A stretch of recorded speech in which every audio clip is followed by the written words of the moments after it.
इस रडार की खासियत क्या होती है ना, इसके ऊंचा बनाने का रीजन क्या है? दो जहाज दिल्ली में लड़ा दिया, दोनों में आमने सामने से टक्कर हुआ था। वहां लाश का जैसे मांस काट के कैसे बिखरा हुआ रहता है, वैसे लोगों के चिथड़ा बिखरा हुआ था। आसमान में इतना भयानक ब्लास्ट हुआ था, वो सबको लग गया कि यही लड़ा दिया है सब। बाद में पता चला कि इस इंसान की कोई गलती नहीं थी। गलती किसकी थी? रडार पे जो बैठा है ना, एटीसी एयर ट्रैफिक कंट्रोलर, इसे क्या कहा जाता है? ATC air traffic controller. इसी में बैठा रहता है यार रडारों पे। यहाँ पे एटीसी टावर होता है जिसके अंदर ये ऊंचाई पे लगाया जाता है। बड़ा हो गया एटीसी टावर, ये हो गया एटीसी टावर। ये दिल्ली का है, ये मुंबई का है, ठीक है। ये कहाँ वाला है? दिल्ली का है, ये मुंबई का है। तो मुंबई वाला देख लेते हैं। पटना वाला, रुक तोरा पटना वाला दिखाते हैं, लाज लगेगा तुमको। रुक, तुमको हम पटना का दिखाते हैं, तुमको लाज लगेगा। एटीसी टावर कहाँ का? पटना का। ओह, पानी टंकी, ये है पटना का, दिख रहा है भाई। पटना एटीसी वो खत्म, अब दिखेगा कहाँ पे? अब हो गया खत्म का, छोड़ो। वही था वो बन रहा है तो उतने बड़ा बन रहा है, जितना बड़ा जितना जरूरत है उतने ना बनाएगा। देखना भाई इसमें कहाँ गया? ऊपर गया, यहाँ है। बेवकूफ सब कर रहा था, सब ऊपर गया। अब ये हो गया आपका क्या चीज? ATC tower. ये एटीसी टावर कहाँ का? ये मुंबई का है। इस जानबूझ के ऊंचा बनाता है। काहे ऊंचा बनाएगा भाई? आखिर इसको इतना ऊंचा बनाने की जरूरत क्या है? अरे भैया वो कहाँ गया? जा, ये रहा। देखो इसके ऊंचा बनाने का रीजन क्या है कि इसको पूरा एयरपोर्ट देखना होता है आंख से। देखो बैठा है ना एटीसी टावर में, सारा एयरपोर्ट दिख रहा है ना। कौन सा खाली है, कौन सा खाली नहीं है, पूरा रनवे। इसको बोले तभी ना यहाँ से कमांड देगा पुश बैक, उसके बाद से ले जाके कहेगा रनवे पे जाओ, यहाँ से उसका टेक ऑफ करके उड़ जाओ। जैसे तो ये हो गया आपका एटीसी टावर। ये एक्टिव रहता है, ये स्टैंड बाई पे रहता होगा। अब इसमें रेस्ट वेस्ट करते होंगे लोग, यहाँ पे पेपर वर्क होता होगा। इसमें डिस्टर्ब कोई नहीं करता है, जाके लड़ाइए देगा। फिर वो पूरा एयरपोर्ट उसी के कंट्रोल में होता है। तो पहले जो एटीसी था ना, एटीसी ये पूछता था जहाज से कि भाई हमको इतना तो दिख रहा है कि तुम कितना दूर पे हो, लेकिन ये नहीं पता चल रहा है कितना हाइट पे हो, क्योंकि रडार ये नहीं बता सकता था कितना हाइट पे। अब क्या करें? तो पायलट जो एटीसी कंट्रोलर होता था, ये क्या हो गया? ATC controller. ये लिखता था, पूछता था कि हाँ सऊदी एयरलाइन कितने हाइट पे हो? तो कहता था 14,000 फीट। कजाक एयरलाइन तुम कितने हाइट पे? तो कह 16,000। ठीक है, नहीं लड़ोगे लोग, तुम लोग नहीं लड़ोगे। लड़ा दिया दिल्ली में 1997 या 95 में। दो जहाज दिल्ली में लड़ा दिया और सब लोग ब्लेम कर रहे थे सब इसको, एटीसी वाले को। ये लड़ीले।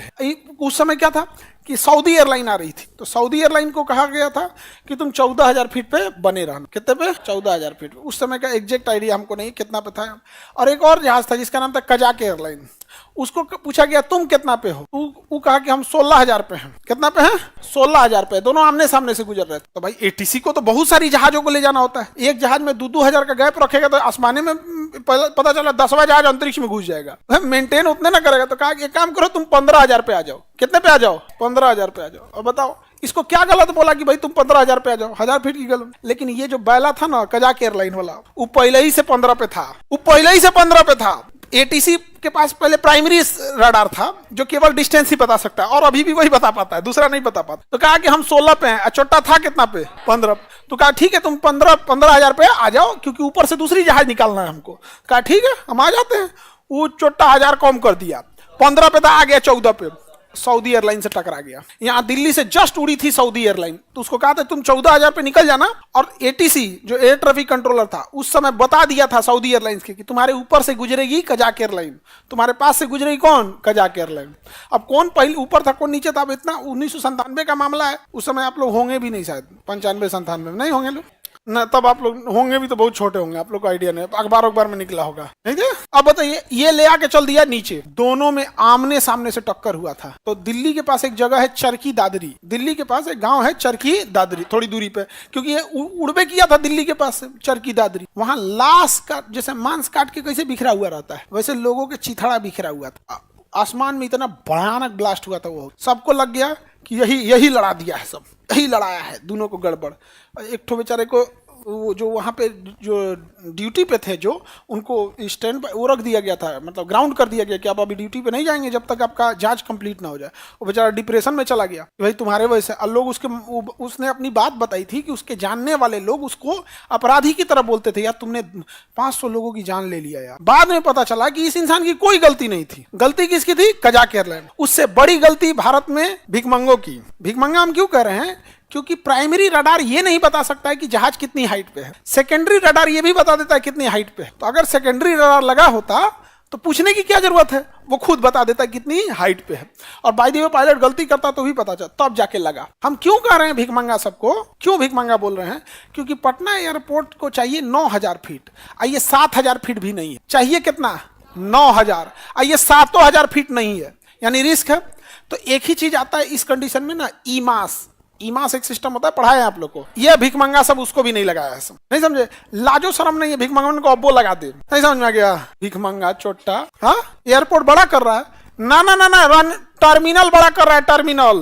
पटना एयरपोर्ट इतना छोटा था ना कि 4 को 5 को फ्लाइट एक पास आ जाएगी ना, तो अंदर जगह नहीं रहता था, सबको बाहर खड़ा करता था, बाहर स्टैंड भर गया, बाहर बाहर अभी तो 2-4 को जा जाएगी, तब बाहर वाले लोग रहते थे, अंदर नहीं। आप तो टर्मिनल बड़ा कर रहा है, मुंह आएगा फिर देखना तुम लोग। यहाँ पे भीख मंगन सब का कोनो कमी है? अभी इलेक्शन में मोदी जी आएंगे, ई मास नहीं लगाएंगे ना, हम अब ये से बोल रहे हैं कि उनको लगाना पड़ेगा, नहीं तो कहा जाएगा अपन बड़की जजिया लेके उतरिए नहीं पाएगा।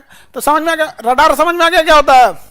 रडार का काम क्या आता? सेकेंडरी रडार कैसे काम करेगा? तब सेकेंडरी सर्वेलांस रडार जो होता है ना, ये जहाज के रडार से भी क्वेश्चन पूछ लेता है। जहाज है, अब इधर अपना जहाज, तो ये जहाज के धोदड़वा पे भी ना रडार लगा होता है, रडार लगा होता है। तो इस रडार की खासियत क्या होती है ना, कि जहाज में आगे लगा होता है मुंह पे, इस जहाज की हाइट कितनी है, स्पीड कितनी है, किस कंपनी का जहाज है, उसकी जो मेन जरूरत की चीजें होती हैं वो भी ये पूछेगा तुम कहाँ हो, तो ये अपना डेटा पूरा दे देगा, लो यही है। तो जो एटीसी होता है, एटीसी एयर ट्रैफिक कंट्रोलर, इसके स्क्रीन ये देखो, ये जो स्क्रीन है ना, इसका स्क्रीन इस पे कंप्लीट बता देता है कि ये कंपनी का जहाज है, इतनी हाइट पे है, इतना स्पीड है, सारा चीज बता देगा उसको यार। तो प्राइमरी अच्छा कि सेकेंडरी?